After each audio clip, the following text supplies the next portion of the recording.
Assalamualaikum warahmatullahi wabarakatuh. How are you students? Hope you all are fine and taking the video classes regularly. देखी थी last video, समझ में आ गया था? Good. चलिए तो फिर जल्दी से इन क्वेश्चंस के रिप्लाई कीजिए. Name the types of energy that we have studied in last lecture. Good. Electricity, sound energy, chemical energy, food energy. Now tell me the name of the most convenient form of energy. Excellent. Electricity. How does sound energy move? Good. Sound energy moves in the form of sound waves. Where does the energy come for our body? From food. Good. And what energy does food contain? Chemical energy. Excellent. Today we are going to start our next type of energy, that is the last type of energy mentioned in your book. कौन सी energy है ये? Nuclear energy. कौन सा topic पढ़ रहे हैं आज हम? Nuclear energy. न्यूक्लियर नाम से ही जाहिर है कि वो एनर्जी जो हमें कहाँ से मिल रही होती है? न्यूक्लियस से. अब ये न्यूक्लियस वो नहीं है जो आपके लिविंग बॉडी के सेल में मौजूद होता है, बल्कि ये न्यूक्लियस मौजूद होता है एटम में. एटम क्या होता है? तो एटम को थोड़ा सा समझने के लिए प्रेप में जो आपने यूनिट पढ़ा था मैटर का, उसकी तरफ चलते हैं. What is matter? Anything that has weight and occupies space is called matter. यानी कोई भी चीज़ जिसका वजन होता है और जो जगह घेरती है उसे हम क्या कहते हैं? मैटर. अब ये मैटर जो है ये बहुत ही स्मॉलेस्ट पार्टिकल से मिलकर बनता है. यानी मैटर को अगर हम ब्रेक कर दें, इतना ब्रेक करें कि इसका सबसे स्मॉलेस्ट पार्टिकल निकल आए, तो उस स्मॉलेस्ट पार्टिकल का नाम है atom. So matter is made up of the smallest particles called atoms. अब चाहे वो मैटर सॉलिड की फॉर्म में हो, लिक्विड की फॉर्म में हो या गैस की फॉर्म में हो, तो उसका सबसे स्मॉलेस्ट पार्टिकल क्या हो जाएगा? एटम. बिल्कुल ऐसे ही जैसे लिविंग थिंग्स का स्मॉलेस्ट पार्टिकल क्या है? सेल. ठीक है. एटम को हम इंशाल्लाह नेक्स्ट टर्म में बहुत अच्छे तरीके से स्टडी करेंगे, लेकिन फिलहाल ये जानने के लिए कि न्यूक्लियर एनर्जी का सोर्स कहाँ है, कहाँ से वो हमें मिल रही है, तो हम इसका थोड़ा सा स्ट्रक्चर देख लेते हैं एटम का. ये हमारे पास मौजूद है स्ट्रक्चर ऑफ एटम. ठीक है. एटम के सेंटर में हमारे पास मौजूद होता है न्यूक्लियस. एटम के सेंटर में जो चीज़ मौजूद है उसे हम क्या कहते हैं? न्यूक्लियस. और न्यूक्लियस के अराउंड पाथ मौजूद होते हैं, रास्ते मौजूद होते हैं. उन रास्तों को हम कहते हैं ऑर्बिट. ये ऑर्बिट एक भी हो सकता है और एक से ज़्यादा भी हो सकते हैं. ठीक है. तो दो मेन पार्ट हैं एटम के. सेंटर वाले पार्ट को हम कहते हैं न्यूक्लियस, और न्यूक्लियस के अराउंड जो पाथ रास्ते मौजूद हैं उन्हें हम कहते हैं ऑर्बिट. ठीक है. न्यूक्लियर एनर्जी हमें इस न्यूक्लियस से मिलती है.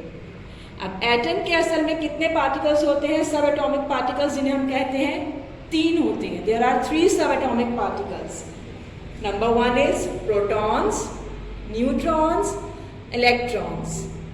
प्रोटॉन्स एंड न्यूट्रॉन्स ये दोनों मौजूद होते हैं न्यूक्लियस के अंदर, जो कि सेंटर्ड पार्ट है एटम का. और इलेक्ट्रॉन रिवॉल्व कर रहे होते हैं, मूव कर रहे होते हैं उनके पाथ्स में, यानी उनके ऑर्बिट्स में. ठीक है. इतना समझ में आया?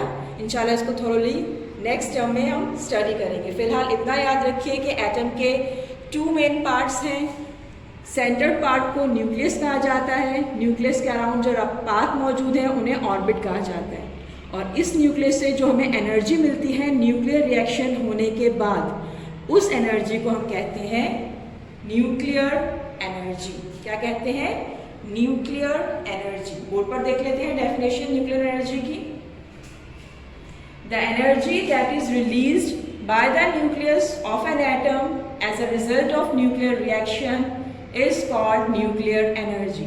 यानी वो एनर्जी जो एटम के न्यूक्लियस से रिलीज होती है न्यूक्लियर रिएक्शन के रिजल्ट के तौर पर, उसे कहा जाता है न्यूक्लियर एनर्जी.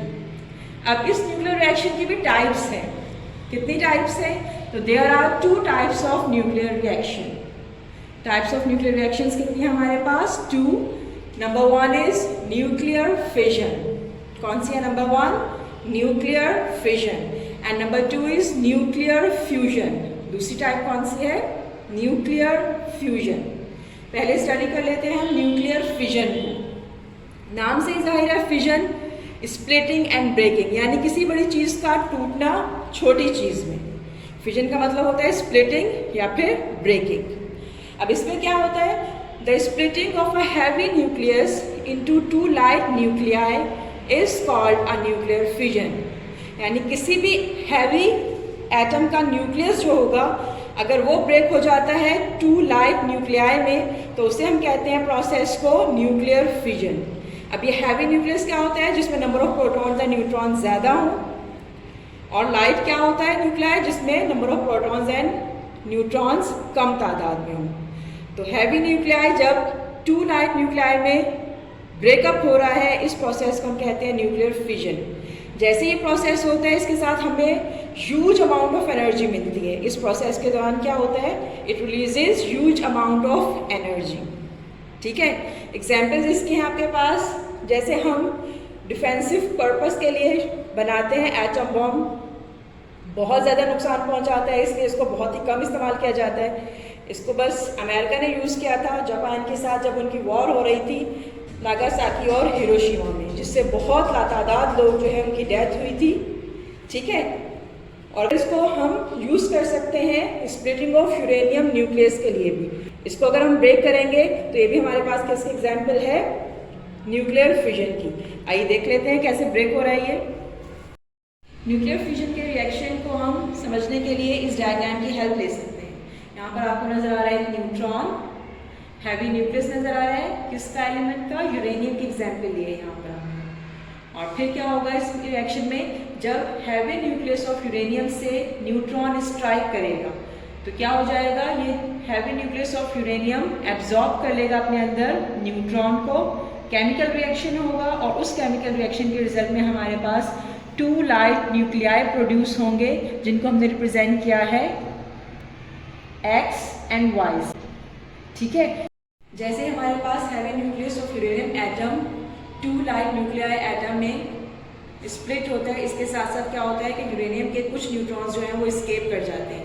अब ये ईच एंड एवरी न्यूट्रॉन जो स्केप कर गया यूरेनियम एटम में से, ही क्या करेगा, मजीद आगे यूरेनियम एटम्स को जाकर स्ट्राइक करेगा और इसी तरह से वो भी स्प्लिट हो जाएंगे मजीद लाइट न्यूक्लियाई एटम्स में। तो ये प्रोसेस इस तरह कंटिन्यू रहता है। ऐसे प्रोसेसेस जो कंटिन्यू रहते हैं उन्हें हम कहते हैं चेन रिएक्शंस, जिसके बारे में आप इंशाल्लाह हायर क्लासेस में डिटेल में पढ़ेंगे।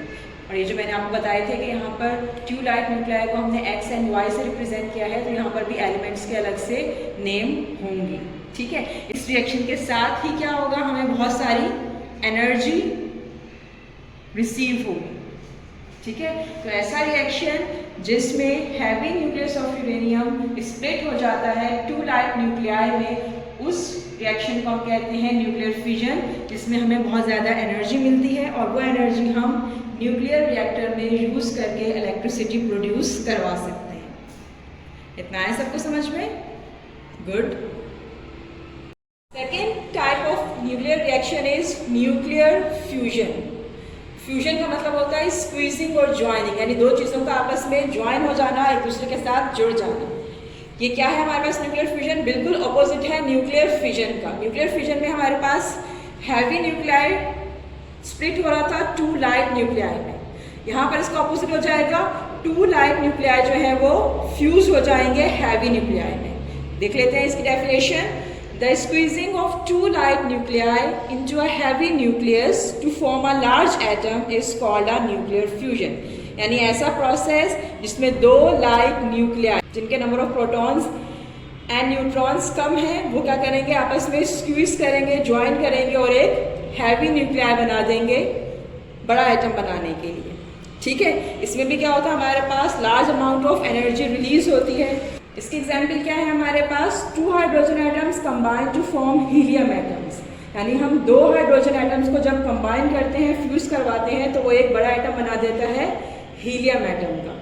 देख लेते हैं इसकी एग्जाम्पल। न्यूक्लियर फ्यूजन को हम समझ सकते हैं इस डायग्राम के थ्रू। न्यूक्लियर फ्यूजन में हमारे पास क्या होता है, टू लाइट न्यूक्लियाई जो है वो क्या करेंगे, आपस में फ्यूज होंगे और एक लार्ज एटम बना लेंगे। जैसे यहाँ पर हमारे पास मौजूद है हाइड्रोजन के दो एटम्स, ये क्या करेंगे, आपस में फ्यूज होंगे और फिर एक लार्जर एटम प्रोड्यूस हो जाएगा जिसे कहते हैं हीलियम एटम। ऐसे प्रोसेस को हम क्या कहते हैं, जिसमें हमारे पास टू लाइट न्यूक्लियाई एक लार्जर न्यूक्लियाई बनाए, न्यूक्लियर फ्यूजन। ठीक है। अब न्यूक्लियर फ्यूजन में ये होता है कि ये हम जब दो एटम्स को एक दूसरे के करीब लेकर आ रहे होते हैं तो ये क्या करते हैं, एक फोर्स दिखाते हैं रिपल्जन की, जिसकी वजह से हम इसको आसानी के साथ फ्यूज़ नहीं करवा सकते। इसको आसानी के साथ फ्यूज़ करवाने के लिए हमें हाई टेम्परेचर चाहिए होता है, जो कि अर्थ पे पॉसिबल नहीं होता। तो ये वाला रिएक्शन हमें देखने को मिलता है सन में, यानी सन अपनी जो एनर्जी हासिल करता है वो न्यूक्लियर फ्यूजन के रिएक्शन के थ्रू हासिल करता है। वहाँ पर ऑलरेडी इतना ज़्यादा टेम्परेचर होता है कि हाइड्रोजन एटम्स आपस में क्या करते हैं, उनके न्यूक्लियस आपस में फ्यूज़ होते हैं और वो हीलियम एटम में कन्वर्ट होते हैं। तो जो सन एनर्जी अपनी ले रहा है वो कौन से प्रोसेस के ज़रिए ले रहा है, न्यूक्लियर फ्यूजन के ज़रिए। और सन की एनर्जी हमारे पास बहुत ही कम अमाउंट में अर्थ तक पहुंचती है, जिससे हम अपनी लाइफ को अर्थ पर एग्जिस्ट करवा सकते हैं। लाइट और हीट की फॉर्म में वो एनर्जी हमें सन प्रोवाइड करता है। इतना है सबको समझ में? Any confusion? तो चलते हैं अपने होमवर्क की तरफ। Now your homework is right and learn question number 1। Question number 1 का पार्ट जी एंड एच करना है आपको जर्नल में ऑफ यूनिट नंबर 7। आइए देख लेते हैं इसको जर्नल पर कैसे करना है। जर्नल पर आपने जहाँ पर प्रीवियस काम किया था, अगर आपके पास जगह मौजूद है तो उसी पेज पर क्या करेंगे, हम साइड पे डालेंगे डेट, इस्लामिक भी और इंग्लिश डेट भी, ठीक है। फिर इसके बाद हम लिखेंगे ब्लैक पेन से question G, what is nuclear fusion. Nuclear fusion क्या होता है, after leaving a line heading डलेगी ब्लैक पेन से न्यूक्लियर फ्यूजन की, और इसको हम अंडरलाइन करेंगे ब्लैक एंड ब्लू पेन से, ठीक है। नेक्स्ट लाइन से स्टार्ट करेंगे answer. The breaking apart of the nucleus of an atom is called nuclear fission. It releases huge amount of energy. After leaving a line, next question part H है हमारे पास, how is solar energy produced? solar energy कैसे produce होती है? After leaving a line, heading आएगी आपके पास production of solar energy black pen से, underline करेंगे blue and black pen से इसको, ठीक है। और next line में आंसर लिखेंगे solar energy is produced by the sun due to fusion of hydrogen atoms which crash into each other making larger atoms of helium gas। ठीक है, समझ में आ गया काम कैसे करना है। मिलते हैं इंशाल्लाह नेक्स्ट लेक्चर में, तब तक के लिए अल्लाह हाफिज।